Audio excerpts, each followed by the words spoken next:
지금부터 KSC 2024 대학생 심포지엄 2부를 다시 시작하도록 하겠습니다. 앞서 말씀드렸듯이 2부에서는 건설정책부의 건설업계 고령화 문제 및 청년층 유입 방안에 대한 주제로 주제 발의하도록 하겠습니다. 이제 건설정책부의 주제 발의를 시작으로 2부를 시작하도록 하겠습니다. 큰 박수로 맞이해 주시기 바랍니다.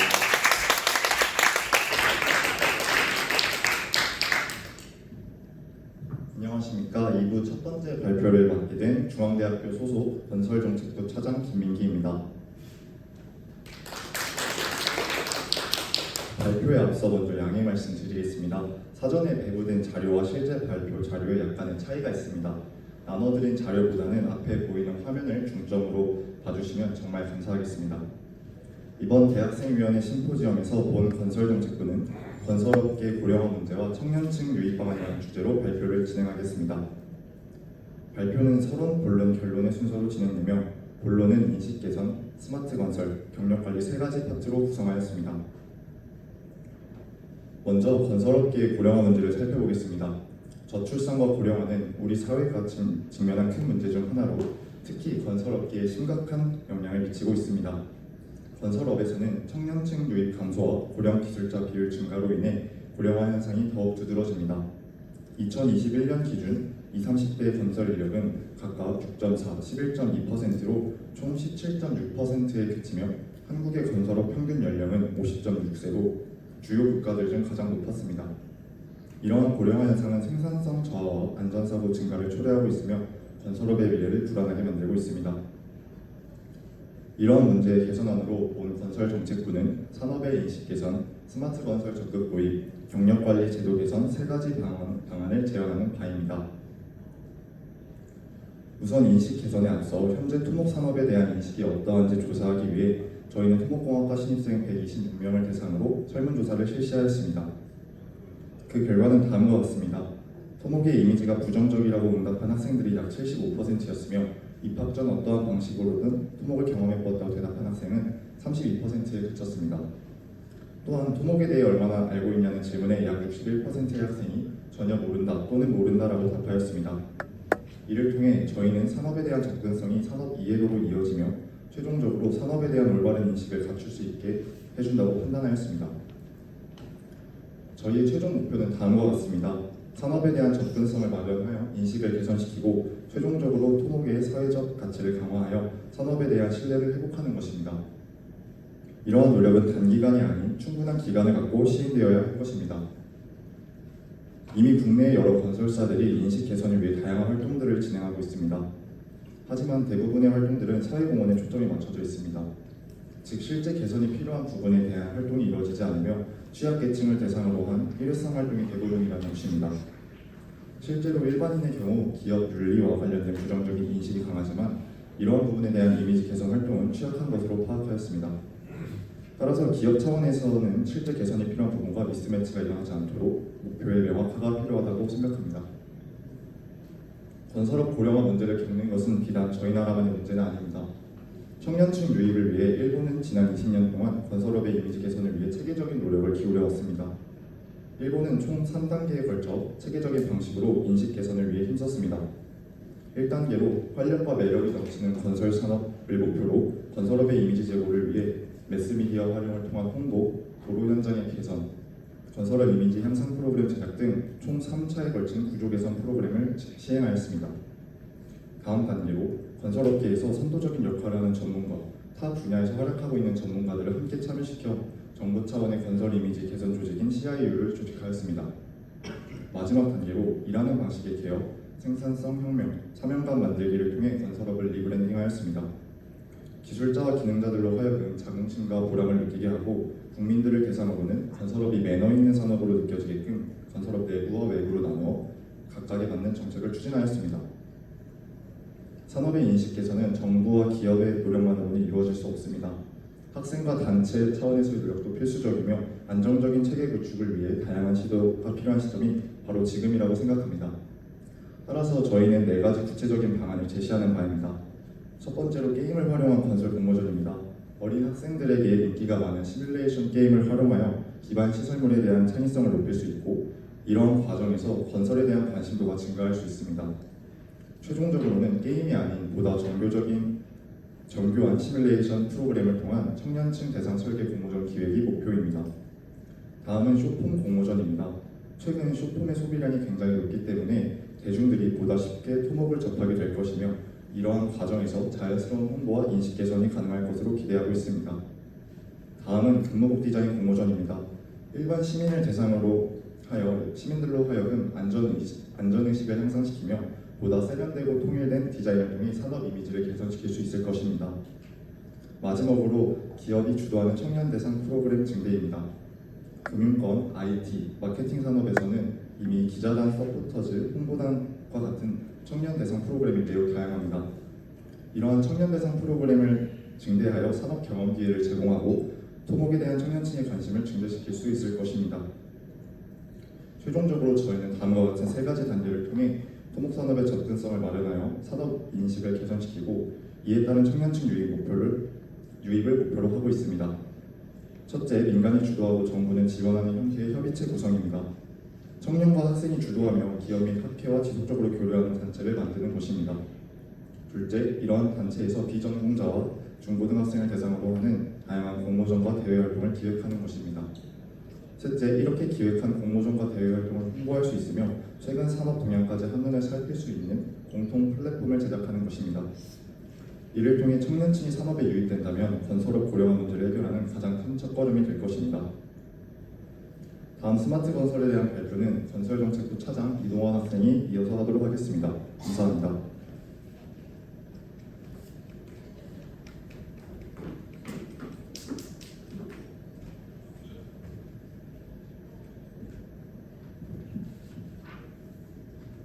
네, 안녕하십니까. 건설정책부 차장 서울과학기술대학교 학부생 이동원입니다. 앞서 건설업 인식 개선에 이어서 건설 산업의 스마트화를 통한 청년층 유입이라는 주제로 발표를 진행하고자 합니다. 이번 발표에서는 현실적으로 건설 산업 내부의 본질적인 측면을 개선하고 변화시킬 수 있는 스마트 건설에 대해서 다뤄보고 관련하여 정책적인 개선을 언급하고 넘어갈 예정입니다. 일단 첫 번째로 건설업의 특성부터 먼저 말씀드리겠습니다. 현재 건설업은 타 산업 대비 낮은 디지털화, 그리고 낮은 생산성, 그리고 타 산업 대비 높은 사망자 수로 인해서 점점 청년층 유입에 감소에 영향이 미치고 있는 것을 확인할 수 있습니다. 실제로 농업의 디지털화는 약 10%가 돼 있고 제조업은 약 20%임에 반해서 이제 건설업은 약 6%만의 디지털화가 되고 있음을 확인할 수 있습니다. 이러한 복합적인 요소가 외부에서 바라보는 청년층들의 인식과 관심도를 감소시켰고 이로 인해 청년층 유입 감소에 영향이 있다고 말씀을 드릴 수 있을 것 같습니다. 그렇다면 스마트 건설과 청년층 유입에 어떠한 상관관계가 있는지 먼저 말씀드리겠습니다. 해당 자료는 한국건설인정책연구원에서 건설인과 비건설인을 대상으로 건설 산업에 대해서 설문을 진행했었는데요. 일단 첫 번째로 청년층의 건설 산업 부정적인 인식의 원인의 주요 요인으로서는 부실공사나 안전사고 등을 많이 유발하는 일이었고, 두 번째는 근무 환경이나 좀 작업 환경이 열악한 3D 업종이었다는 것이 좀 주를 이뤘습니다. 이로 인해서 현장 안전 환경 등을 고려하는 패러다임의 전환이 필요하다고 생각했고, 건설 산업의 디지털화 및 시각적인 발전으로 이미지 및 인식 개선이 필요하다고 판단하였습니다. 건설 산업이 자연스럽게 첨단 산업이 된다면 이미지 그리고 청년층 유입 등은 자연스럽게 따라올 것이라고 판단했습니다. 이에 대해서 저희는 이번에 세 가지 정도에 대해서 좀 말씀을 드리고자 합니다. 첫 번째로 스마트 건설 산업을 위한 첫 번째는 BIM을 통한 건설 산업의 디지털화입니다. 2024년에 있어서 사실 BIM이란 것은 어떻게 보면 너무나 당연한 이야기지만 아직 구체적인 정책이 잡혀있지 않아 실효성이 없는 부분도 사실이라고 생각을 하고 있습니다. BIM 도입을 통해서 첫 번째로 낮은 디지털화 문제를 좀 현실적으로 개선을 해서 이제 좀 부수익 산업이다 해서 좀 탈피할 수 있을 거라고 보고 있고, 그리고 장기적으로 본다면은 이제 설계 시공뿐만 아니라 유지 관리 측면에서 디지털 체인적인 부분을 보여주면서 이점이 발생할 것이라고 생각을 하고 있습니다. 하지만 이제 BIM 도입을 통해 건설 산업의 디지털화의 첫걸음을 꿈꾸기에는 현행법상 몇 가지 문제가 있기에 해당 정책에 대해서 간단하게 제안을 하고자 합니다.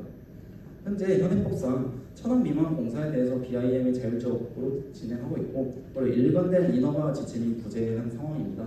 이제 BIM을 도입하고 있는 이런 그런 공사 현장이더라도 실질적으로 인허가는 좀 2D 도면을 가지고 인허가를 받는 등 그런 상황이 많이 발생하고 있습니다. 비록 이런 문제에 대해서 앞으로는 사실 공사 규모와 상관없는 의무화가 필수적이라고 생각을 하고 있는데 현실적으로 뭐 소규모 공사에서의 비용적인 좀 이익이 나지 않기 때문에 현재까지는 사실 아직 좀 어려운 부분이라고 생각을 하고 있습니다. 하지만 장기적인 비전으로 이러한 문제에 대해서 대책을 가져가고 해결을 해 나가야만 건설 현장이 조금 변화할 수 있다고 생각을 했습니다. 두 번째로 스마트 기술 도입 시에 발생하는 비용, 인력 교육 등의 부담화 정책 마련이 필요합니다. 제 경험을 토대로 말씀을 드리면은 실제 현장에서 좀 이 스마트 안전 기술이나 그런 건설 기술들이 비용적인 측면에서 사용을 하기 어려웠던 부분들이 좀 많이 확인할 수 있었습니다. 이런 부분에서 대기업 건설사보다 중소 건설사에 한해서 특별 융자 프로그램 아니면 계약 보증 수수료 할인 등의 정부 지원 프로그램이 확대가 돼야 해당 스마트 건설 기술들이 앞으로도 이제 고착할 수 있을 것이라고 판단하였습니다. 그리고 실제 현장에서 활용도가 높은 기술 중심으로 현장 적용성 강화가 필요한데요. 현재 이제 스마트 건설 기술에 대해서 좀 구체적인 정책과 시방서가 잡혀 있지 않다 보니까 예산적인 부분에 좀 많은 어려움을 겪고 있습니다. 그래서 이러한 부분에서 기술 수준별 세부 기준 마련을 통해서 중소 건설사 그리고 대기업 건설사를 위한 단계별 기준 제시가 필요하다고 생각하였습니다.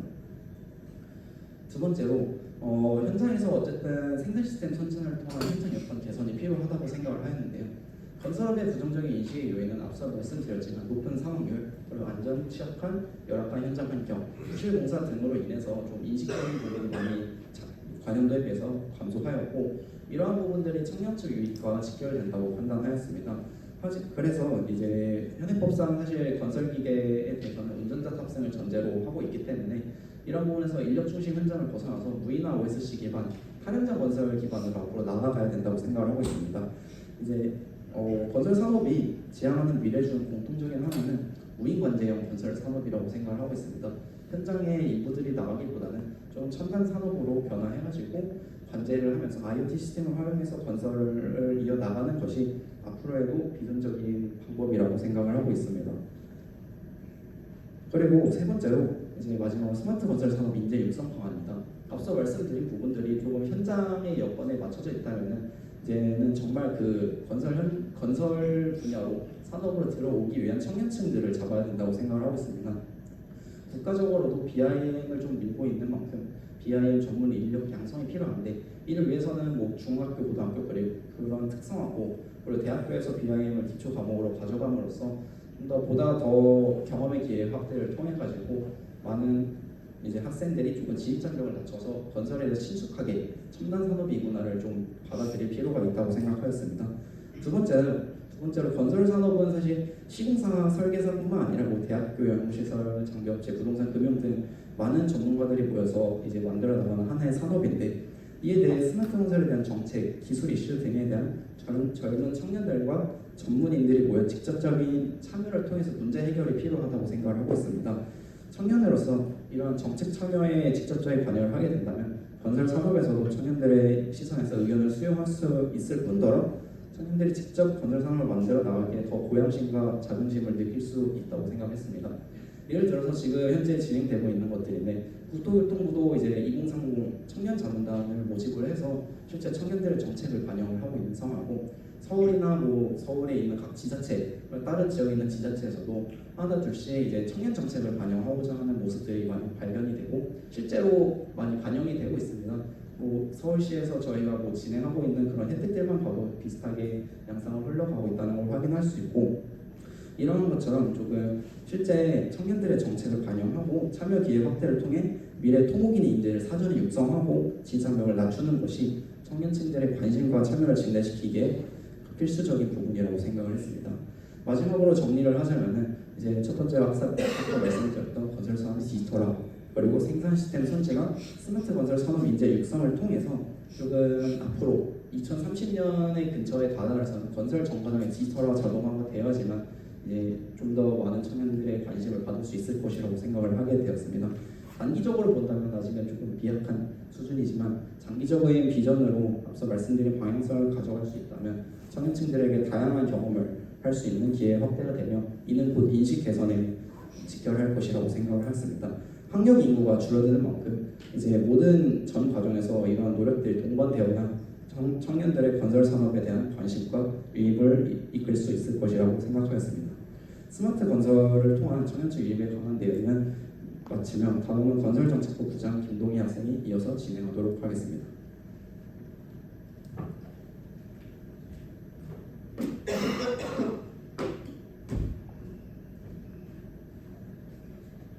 안녕하십니까. 이어서 발표를 맡은 건설정책부 부장 국대학교 김동희입니다. 앞서 청년층 유입 방안으로 건설업의 인식 개선과 스마트 건설에 대해서 말씀해 주셨는데요. 이제 세 번째 주제인 경영관리에 대해서 발표하겠습니다. 이번 발표에서는 첫 번째로 건설 기능인을 대상으로 한 직업교육 과정을 검토하고 독일의 마이스터 제도를 참고해 개선안을 제시하고자 합니다. 두 번째로는 기능인 등급제 개선 방안을 호주의 사례를 참고하여 제시하도록 하겠습니다. 건설 현장을 구성하는 인력은 크게 건설 기능인과 건설 기술인 등으로 나뉩니다. 기술인은 크게 설계, 계획, 감독을 담당하며 프로젝트의 방향을 이끄는 역할을 합니다. 반면 기능인은 현장에서 직접 생산 작업을 수행하는 철근공, 미장공 등으로 숙련된 기능인의 역할은 건설물의 품질과 안정성을 결정하는 중요한 요소입니다.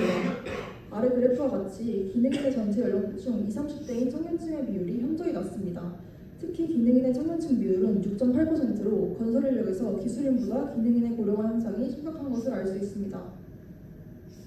정부는 2020년부터 2024년까지 5년간 제4차 건설근로자 고용 개선 기본계획을 수립하여 건설산업 일자리 개선을 위한 과제를 추진하고 있습니다.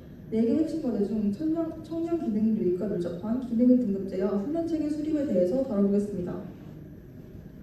건설비 마이스터 양성훈련은 건설업과를 운영하는 특성화고와 건설업체와 협약을 체결하고 3학년 재학생을 대상으로 현장에서 필요한 기능을 습득시키고 건설업체로의 취업을 지원하는 제도입니다. 먼저 참여 특성화고와 참여 기업을 수요 조사해 공제회와 3자 간의 업무 협약을 체결하고 교내 훈련증을 선발합니다. 이후 교내 훈련 과정을 거친 다음 참여 기업이 OJT를 실시한 후 채용하는 과정입니다. 현황을 말씀드리기에 앞서 이러한 마이스터 양성훈련이 왜 청년층 진입에 있어서 핵심 요소인지 먼저 설명드리겠습니다. 그 이유는 특성화고는 국내 교육제도에서 보장하고 있는 공식적인 진입 경로이기 때문입니다.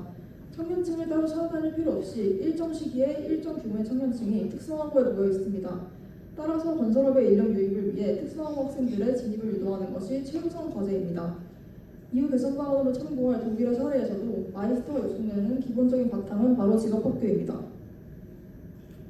마이스터 양성훈련의 참여 현황을 말씀드리겠습니다. 제4차 건설근로자 고용개선에서 목표한 참여 보수는 2023년 기준 40개이지만 실제로는 10개의 고교만이 사업에 참여하였습니다.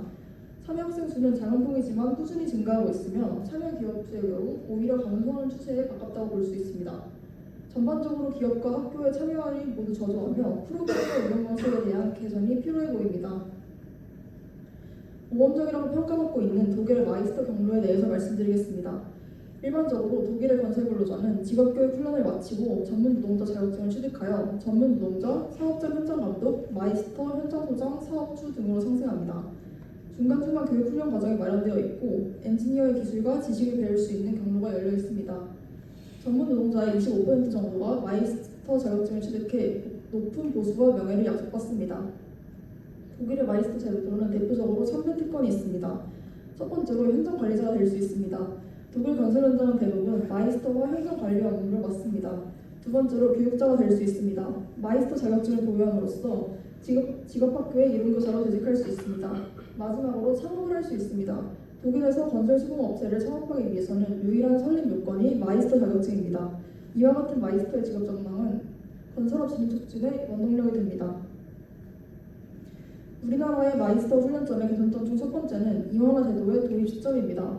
이원화 제도란 학교의 이론과 기업의 실무 교육을 연계하는 시스템으로 독일의 직업교육 훈련이 우수하다고 평가받는 데 있어 중요한 요소입니다.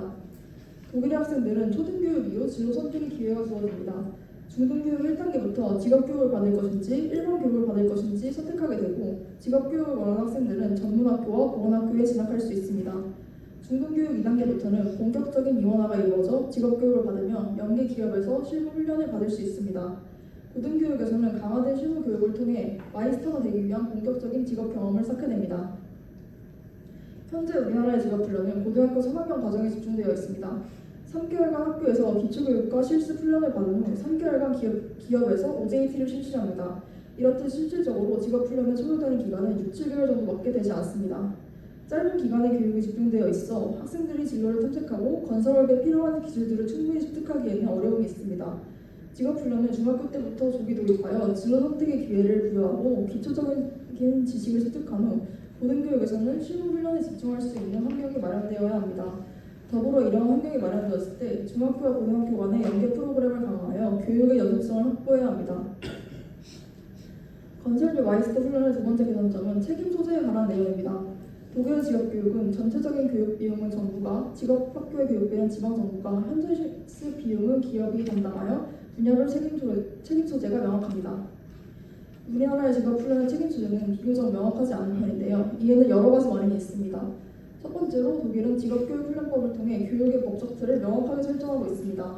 반면 우리나라는 직업훈련과 관련된 법과 제도가 분산되어 있습니다. 따라서 체계적인 접근이 어려워 훈련 참여가 저조해질 수밖에 없습니다. 두 번째 원인은 직업학교와 일반 학교의 경계가 모호하다는 점입니다. 이를 개선하기 위해서 현재 마이스터고를 별도로 선정하고 있는데 이는 아직 도입 초기임에 따라 6%밖에 존재하지 않아 더욱 확대될 필요가 있습니다.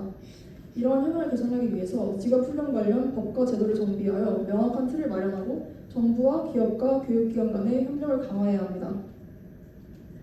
다음으로 기능인 등급제의 개선 방안에 대해 말씀드리겠습니다. 기능인 등급제는 2021년 5월부터 건설근로자 공제회가 보급한 제도입니다. 기능 등급에 따른 처우를 개선하여 직업정보를 제시해 신규 인력 진입을 촉진하고 숙련된 인력을 확보하기 위해 마련되었습니다. 현재 총 60개의 직종 중 49개의 직종이 적용되고 있으며 참여 대상은 모든 건설 기능인입니다. 현장 근무 권력에 건설 근로자가 보유한 자격, 교육, 포상 이력을 종합한 환산 경력을 더하여 경력의 3년 미만은 초급, 3년 이상은 중급, 9년 이상은 고급, 21년 이상은 특급의 기능 등급을 부여받게 됩니다. 기능인 등급제의 현황에 대해서 말씀드리겠습니다. 건설 근로자 공제가 실시한 설문조사 결과 응답자의 26%만이 기능인 등급제에 대해 알고 있다고 답했습니다. 24년 5월 기준 기능 등급 증명서 발급 건수는 총 25,951건으로 기능 등급 보유자의 2.5%에 불과합니다. 기능인 등급제의 시행 4년차인 지금 제도의 현황을 검토하고 호주의 사례를 참고하여 개선점을 모색해 보겠습니다. 기능인 등급제의 가장 뚜렷한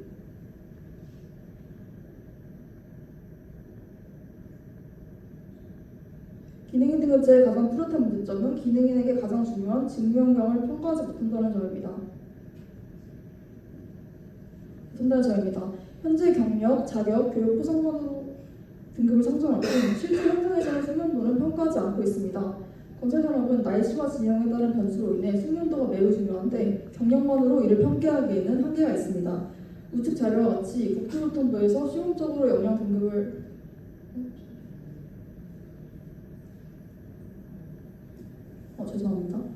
우측 자료와 같이 국토교통부에서 시범적으로 역량 등급을 평가한 결과 경력 등급과 역량 등급이 일치하는 비율은 28%에 불과합니다.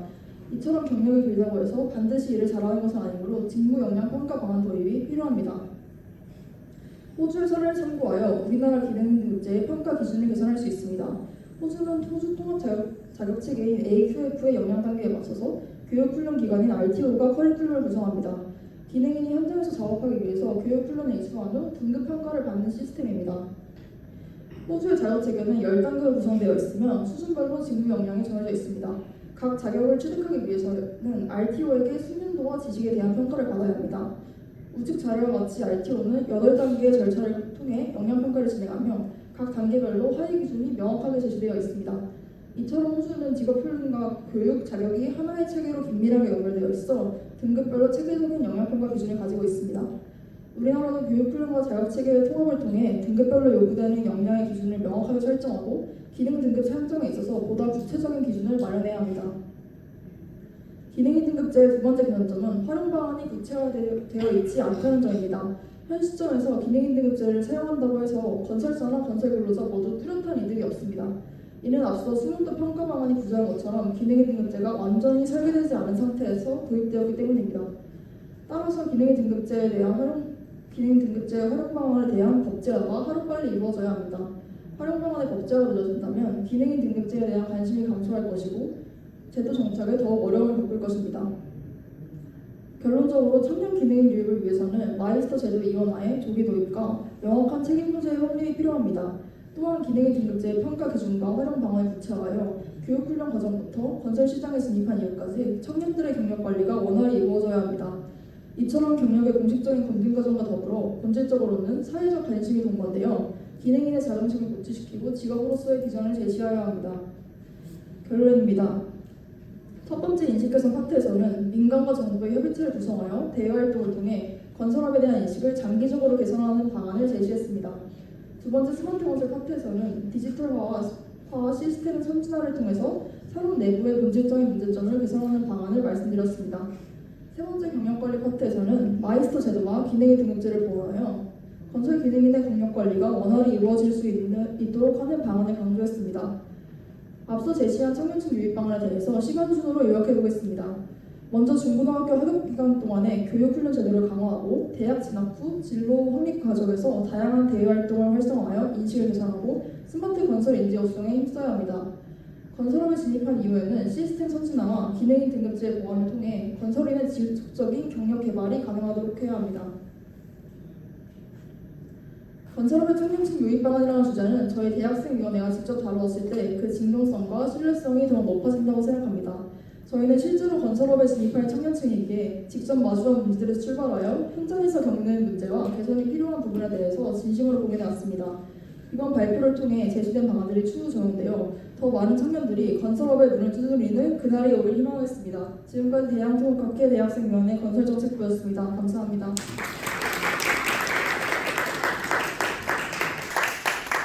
네, 건설정책부의 주제가를 진행드렸습니다. 잠시 장례를 재정비한 후 바로 패널 토론 시작하도록 하겠습니다. 네, 준비되셨으면 바로 시작하도록 하겠습니다. 제가 사회자께서 포스터 발표 관계로 45분에 맞춰달라고 하셔가지고 맞춰서 하기 위해 빨리 진행하도록 하겠습니다. 오늘 이번 2부 건설 정책 분야 토론회는 또 귀중한 분 모셨습니다. 국민대 김정인 교수님 토론자로 모셨고요. 박수 한번 부탁드립니다. 그리고 제가 좌장 겸 토론을 하도록 하겠습니다. 조금 이제 여러분께 양해 말씀 부탁드릴 거는 우리 이제 건설 정책 토론하면서 이제 정책 관련 국토교통부에서 좀 섭외를 해달라 이런 요청을 해주셨는데 제가 이제 국토교통부에 이제 컨택을 좀 여러 번 했는데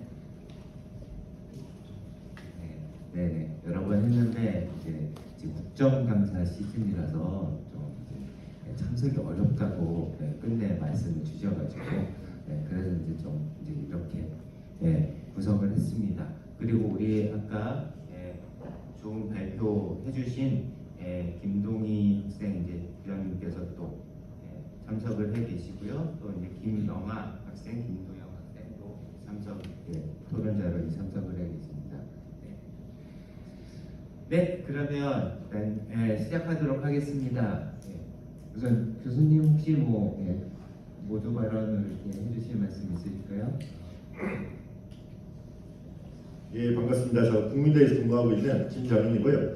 전 사실 올 8월까지 홍콩에서 시티 유니버시티 오브 홍콩에서 한 6년 정도 근무하다가 9월부터 이제 한국에 들어왔고 이런 저는 사실 오늘 발표 1부도 있고 2부도 있고 보면서 정말 깜짝 놀랐습니다. 이 대학생 저는 이 전문가들이 발표하는 수준 이상으로 제가 그리고 지금 국토부 정책 과제로 기능 인력 효율화 방안 얼마 전에 끝난 과제가 있는데 거기서 저희가 결론 낸 거랑 굉장히 비슷한 것들도 많고 여러분들 아무튼 조금 더 제가 생각지 못했던 제가 조금 더 열심히 더 여러분들 같이 할 수 있게끔 열심히 해야 되겠다는 또 모티베이션도 많이 된 것 같고 아무튼 열심히 준비해 주시고 참석해 주셔서 너무 감사합니다. 예. 네, 김정인 교수님 감사합니다. 그러지 않아도 저도 이제 발표 들으면서 이렇게 수준이 높을 수가 있나? 이렇게 생각하면서 전문가께서 보시기엔 저는 이제 건설관리 전문가가 아니니까 어떠실까 생각을 궁금했었는데 정말 이제 훌륭한 준비를 해주신 것 같습니다. 우선 이제 두 분께서는 이제 발표자가 아닌 두 분께서 토론자로 나와 계셔서 두 분께 먼저 마이크 넘기려고 하는데요. 두 분 중에 이제 편하시게 어떤 분이 먼저 말씀하시나요? 네. 안녕하세요. 저는 건설정책부 소속 한양대학교 김영아입니다. 먼저 시간 내어 토론을 함께 해주셔서 감사하다는 말씀을 드리고 싶고요. 질문 하나를 드리겠습니다. 저희는 자료 조사를 하면서 통계적으로만 청년층이 감소하고 있음을 확인했는데 실제로 건설업계에서 청년층 유입이 감소하고 있음을 체감하시는지, 또 청년층이 감소하는 이유가 개인적으로 무엇이라고 생각하시는지 여쭙고 싶습니다.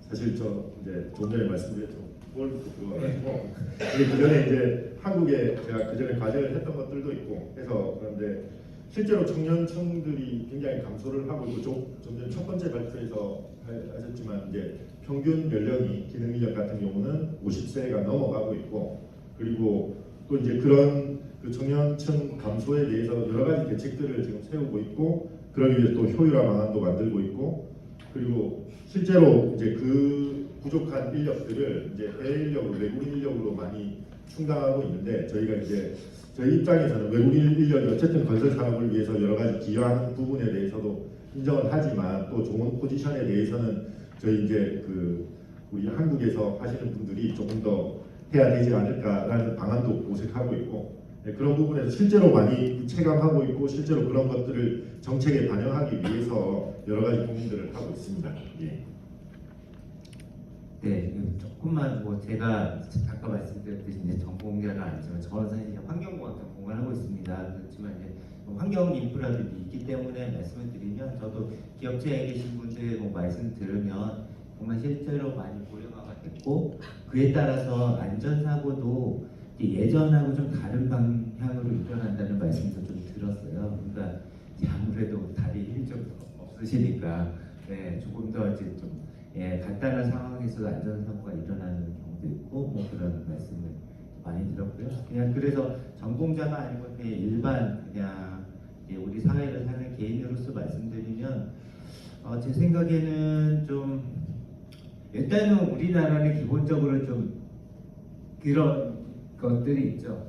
고등교육을 누구나 받기를 원하고 또 좀 화이트 칼라 직종에서 일하기를 원하고 이런 것들이 좀 사회적인 분위기가 좀 그렇게 가는 측면이 좀 크지 않나 이런 생각이 드는데 아까 그 마이스터 제도 말씀해 주신 거 그런 면에서 굉장히 좀 의미가 있고 그런 것 같습니다. 제가 생각해도 그래서 사실은 발표를 들으면서 굉장히 놀라웠는데요. 그래서 우리 김정인 교수님께서 또 많이 반영을 해주시겠다고 하니 그런 부분들이 잘 반영이 돼서 그런 이제 우리가 말하자면 이제 기능을 갖고 있는 사람들이 좀 더 대접받는 사회가 되면 좋겠다는 생각을 저도 많이 했습니다.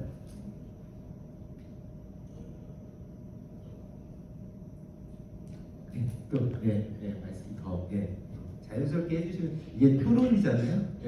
너무 딱딱하게 안 하셔도 될 것 같습니다. 네, 감사합니다. 저는 대한통합계 대학생위원회 부학생회장 동국대학교 김도영입니다. 우선 질문드리기 앞서 오늘 저희 토론과 발표에 참석해주신 토론자분들과 그리고 참석해주신 분들께 감사 인사를 먼저 드리고 싶습니다. 우선 스마트 건설에 대해서 제가 질문을 드리고 싶은데 스마트 건설은 시대가 흐르면 자연스럽게 발전한다고 생각할 수 있지만 발표 자료에서 보셨듯이 농업, 제조업 등과 비교했을 때 디지털화가 현저히 낮은 상황입니다. 타산업 대비 건설업의 디지털화가 더딘 이유가 무엇이라고 생각하시는지 궁금합니다. 네, 이거는 혹시 괜찮으시면 김정희 교수님도 말씀해 주시고, 그 다음에 또 한명재 교수님도 플로어에 계시지만 또 전공이 건설관리시니까 말씀해 주시면 감사하겠습니다. 일단 그 좀 전에 그 질문해 주신 거에 대해서 먼저 말씀 디지털화가 왜 느리냐 어쨌든 현상으로 이야기하면 저희가 이제 저도 어디 가서 발표할 때 첫 번째 이야기하는 건데 저희가 디지털화가 얼마나 됐냐에 따라서 그 산업에 대한 생산성이 달라진다, 많이 달라져 있고 한 최근 20년 사이의 변화에 따라서 그 저희가 결국 좀 전에 말씀하신 대로 건설업이 제일 거의 낮고 그래서 생산성도 제일 낮아졌다. 그래서 어떻게 보면 뭐 실제로 이제 청년뿐만 아니라 이쪽에서 일하시는 분들이 수익이 많이 나야지 더 일을 하려고 올 거고 그렇게 유발만 되면 자연스럽게 모든 생태계가 형성이 될 건데 그 결국 디지털화가 만능은 아니지만 하나의 중요한 키 포인트일 거고 그런데 이제 좀 전에 말씀하셨던 왜 건설 산업에서 안 되냐 이거는 뭐 어떤 뭐 발전이 적게 됐냐고 이야기를 하면 실제로 여러 가지 이유가 있을 수 있는데 제가 분석하는 몇 가지 이유 중에 하나는 저도 이제 제가 사실 스마트 건설을 하고 건설 관리 쪽을 하고 있는데 그 업계에 계신 분들한테 이제 이런저런 이야기를 하면 아 이거는 케이스 바이 케이스이기 때문에 안 된다라고 이야기를 많이 하시거든요. 그래서 이제 제가 하는 거는 그 안 되는 건 아는데 왜 어떤 부분이냐 그래서 그 케이스가 뭔지 하나씩 파악을 하고 그걸 분석을 하는 게 제가 하는 일인데 그런 인식들이 굉장히 강한 것 같습니다. 기본적으로 우리는 자동차나 이런 대량 생산을 하는 업과 다르게 하나 케이스 바이 케이스인데 이게 과연 적용이 되겠냐 그런 선입견이 있는 것 같고 그런 것들을 하기 위해서 한편으로 연구자로서 한편으로 또 그 교육을 하는 사람으로서 조금 더 실제로 이게 썼더니 좋아진다. 그러니까 이제 썼더니 좋아진다. 그리고 또 하나는 제가 이제 홍콩에서도 할 때 여러 가지 질문을 받았던 게 이제 써서 좋아지는 거는 많이 경험을 했는데 그럼 어떻게 하냐에 대한 고민이 되게 많고 실제로 그런 것들을 이루기 힘든 과정들이 있으니까 그런 부분들에서는 어떻게 하는지를 실제로 우리가 좋은 케이스를 발굴해서 보여주는 것도 중요하지만 이런 것들을 어떻게 팔로우 할 수 있는지를 조금 더 쉐어를 할 수 있으면 이런 디지털화에도 좀 더 공헌할 수 있지 않을까 다 같이 그렇게 생각하고 있습니다. 한 교수님 혹시 해주실 수 있는 말씀 있으실까요? 예, 기회해 주셔서 감사하고요. 그래서 제가 어제 여기 미르기자론에서 AI와 건설 산업에서의 AI 활용 사례 이런 것좀 잠깐 발표를 했었는데 AI에 있어서도 건설 산업이 가장 저항이 높고 또 동시에 되게 아이러니하게도 AI에 따라서 여러 데이터들이 필요하고 그 상황에서 가장 사이버 공격에 많이 노출되어 있는 게 건설 산업입니다. 그래서 이런 기술과 관련된 어떤 저항, 건설 산업에서의 저항 이런 것도 저도 많이 생각해 보았는데 저도 스마트 건설이라는 걸 연구하는 입장에서 많이 썼으면 좋겠는데 왜 이렇게 안 쓰려고 하는 움직임도 있는가에 대해서 보면은 그러니까 뭔가 기술을 써서 뭐 이제 생산성을 높이려고 하는 그러니까 그런 목적을 가지고 하다 보면 회사 입장에서도 어느 정도 검증된 기술을 가지고 투자를 하고 이렇게 되는 것 같습니다. 근데 이 자동화를 통해서 산업재해를 꾸준히 감소시킨 제조업의 스마트 팩토리의 어떤 디지털 전환 효과에 주목할 필요가 있을 것 같은데요. 그래서 생산성 향상도 좋은데 이제 안전적인 측면에서 이제 기술이 가져다 오는 장점이 많다고 생각합니다. 그래서 자동화라든가 어떤 AI를 기반으로 좀 더 이제 성숙된 좀 윤리적인 기술을 만들었을 때 가져올 수 있는 어떤 안전과 관련된 그래서 중대재해법 기타 등등 이제 안전에 대한 관심이 점점 높아짐에 따라 제 생각에는 그래도 이제 점점 이제 좀 기술에 대한 저항이 낮아지고 그런 안전에 대한 문제만이라도 이제 좀 해결하기 위해서 점점 이제 뭐 AI들 어떤 선진화된 기술에 대한 도입이 좀 더 많아지지 않을까라는 어떤 생각과 바람이 있습니다. 네, 일단은 두 분께서 이 자리에 나오시면서 일단 첫 번째 준비하셨던 거는 이제 하셨을 것 같아요. 그래서 조금 더 자유롭게 이제 김동희 부장님 포함해서 또는 플로어를 포함해서 하고 싶으신 말씀 또는 뭐 질의하고 싶으신 거 뭐 해주셔도 될 것 같습니다. 네, 혹시 추가적으로 궁금한 게 있는데 저희가 경력 관리 부분을 발표하면서 훈련의 책임 소재가 우리나라는 독일에 비해서 불분명하다고 알고 있는데 혹시 명확한 제도를 마련하기 위해 현실적으로 어려운 점이 있는지 궁금해서 여쭤봅니다. 자, 이게 좀 답변하기 어려우실 수 있는데요. 네, 사실은 여러분 다 아시겠지만 교수님들도 이제 집중적으로 하시는 좀 분야. 분야들이 좀 있으시기 때문에 혹시나 조금 뭐 코멘트 주실 수 있는 부분 있으실까요? 네, 다 여기 계신 분들 김정인 교수님 포함해서 예, 제가 그 마이크를 켠 이유는 저보다 훨씬 더 전문가시고 저 고민 많이 하시는 분이 또 여러분들 여기 플로어에 계셔가지고 그 저희 왜또 나와요? 플로어에서도 더 훨씬 전문가시고 또 이전에 고민도 같이 많이 하셨으니까 박원 교수님께 잠깐 마이크를 예, 여러분 반갑습니다. 저는 연세대학교 건설환경 시스템공학부 있고요. 전반적으로 말씀드리면 오늘 발표 내용이 우리 김동희 학생 어떻게 이렇게 방대한 내용을 정리를 잘했어요?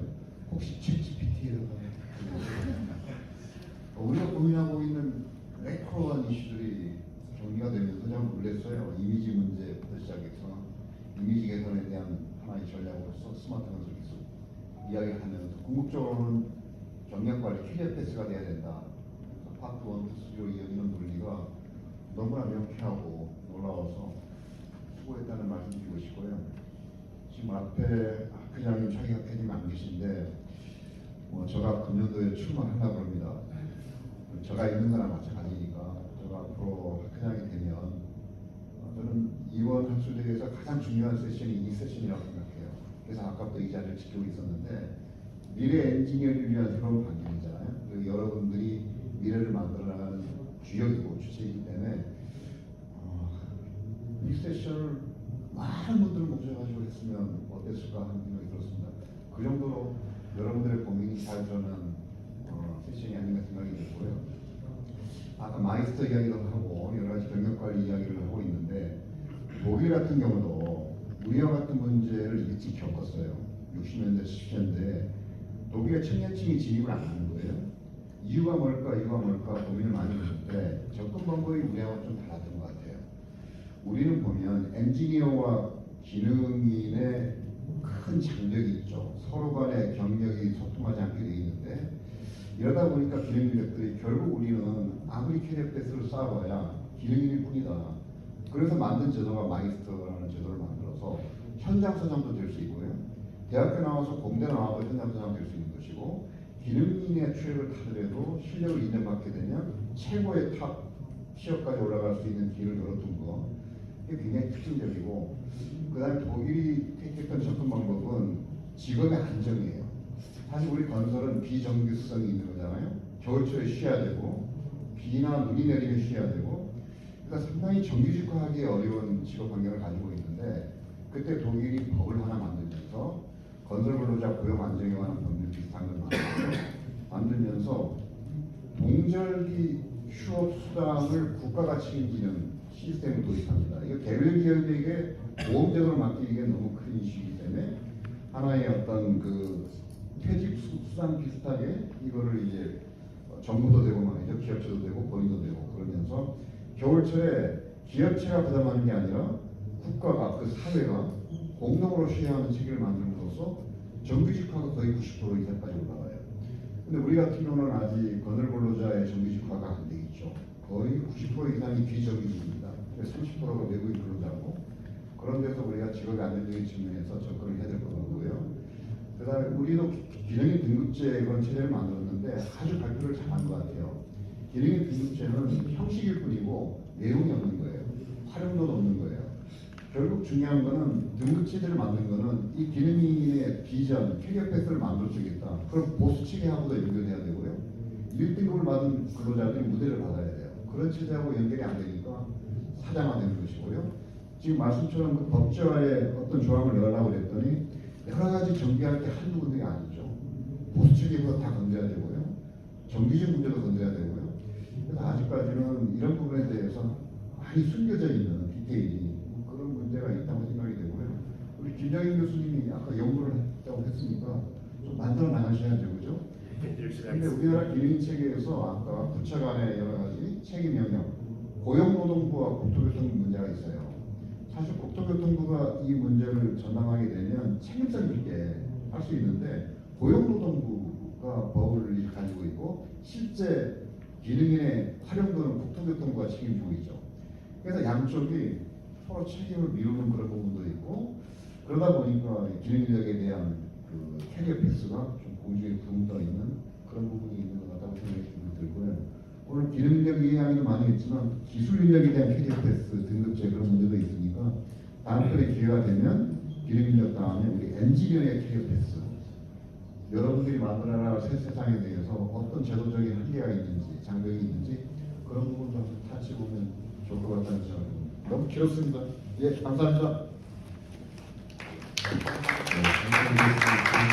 감사합니다. 네네. 혹시 우리 김동희 부장님 추가적으로 하시고 싶으신 말씀 있으실까요? 마지막으로는 우선 좋은 말씀 해주신 김정인 교수님이랑 최용주 교수님께 너무 감사드리고요. 좀 다양한 시각에서 생각해볼 수 있는 계기가 된 것 같습니다. 그리고 저는 좀 개인적으로 발표를 준비하면서 오히려 건설 산업에 대해서 더 알게 됐는데 좀 알면 알수록 건설 산업이 매력적으로 다가오더라고요. 그래서 이런 자리가 많아지고 좀 기회가 많아질수록 청년층 유입은 자연스럽게 점점 더 일어나지 않을까라고 생각을 해봅니다. 시간 내서 참석해주신 그 귀빈 여러분들도 감사합니다. 귀빈 없어요. 학생 여러분들도 감사드립니다. 네, 감사합니다. 준비된 모든 학생 포럼이 이제 마무리되었습니다. 제가 짧게나마 학생 포럼을 위해 도움을 주신 많은 분들께 감사의 말씀을 드린 후 행사 마무리하도록 하겠습니다. 네, 그럼 잠시만 그 회장님 들어오신 거죠? 네. 좀 시간 끌어요. 네, 하고 싶은 말씀 있으면 더 하세요. 네, 안녕하세요. 저는 한승훈 교수님 연구실에서 학부생 인턴으로 이번 토목학회 참여하게 된 이상현이라고 합니다. 사실 제가 앞쪽에 일정이 조금 있어서 앞에 발표해 주신 내용을 정말 못 들어가지고 사실 저도 짧은 기간 교수님 연구실에 있었지만 교수님께 칭찬을 받아본 적은 없는데 이렇게 교수님께서 칭찬하신 발표를 제가 못 들어봤다는 게 너무 아쉬워서 혹시 나중에 자료나 따로 올려주시면 꼭 정독하고 저도 발전하도록 하겠습니다. 같은 학부생으로서 사실 앞쪽에 어떤 이야기가 있었는지 몰라서 괜히 이야기가 중복될까봐 좀 걱정스럽긴 하지만 어쨌든 청년층의 건설업 진입 촉진이라는 주제로 제가 처음 든 생각은 저 역시도 곧 졸업을 하는 학부생으로서 이 건설업에 대한 매력은 저도 앞서 말씀해 주신 대로 정말 똑같이 느끼고 있는데요. 그럼에도 불구하고 조금 아쉬운 점은 저나 저희 그 동기들을 보면 어쨌든 좀 건설업에 진출하게 되면 좀 일반화된 업무를 하게 된다. 좀 반복적이고 단순한 업무를 하게 된다. 그런 부분에 있어서 되게 건설업을 100% 살려서 흔히 말하는 건설사나 설계사 가는 걸 되게 꺼려하는 편이 있습니다. 그래서 조금 더 금융권 쪽이나 아니면 다른 부분을 접목해서 나아가려는 친구들도 많고 저도 그런 고민을 갖고 있는데요. 그런 의미에서 어떻게 보면 건설업의 바운더리를 좀 더 넓힐 수 있는 그런 방법에는 뭐가 있을까? 어떻게 보면 건설업과 금융권을 합친 뭐 부동산 개발이라든지 사업 개발이라든지 그런 것도 충분히 건설업에 저는 도용할 수 있다고 생각을 하는데 그런 방법이 뭐가 있을까? 제 머리로는 사실 아직 명쾌한 해답이 나오지 않아서 혹시 계신 분들 중에 의견이 있으시다면 조언해 주시면 감사하겠습니다. 네, 감사합니다. 지금 잘 시간을 끌어주신 부장님, 네, 자기 회장님 모두 도착하셨습니다. 저희 이제 내려가는데 그 질문에 대한 대답은 여기 있는 이제 학생들도 개별적으로 해주시면 좋을 것 같습니다. 그러면 좀 이제 정리하면서 좀 격려 말씀 좀 부탁드리겠습니다. 네, 내려가세요. 제가 인사말만 하고 바쁜 다른 일정이 있어서 행사 진행하는 것을 살펴보지는 못했지만 저는 우리 학생들을 충분히 믿습니다. 아마 좋은 토론이 이루어졌을 거라고 생각하고 토목의 건설 분야의 앞날에 밝은 빛이 오늘 토론을 기회로 해서 비춰질 것으로 그렇게 생각합니다.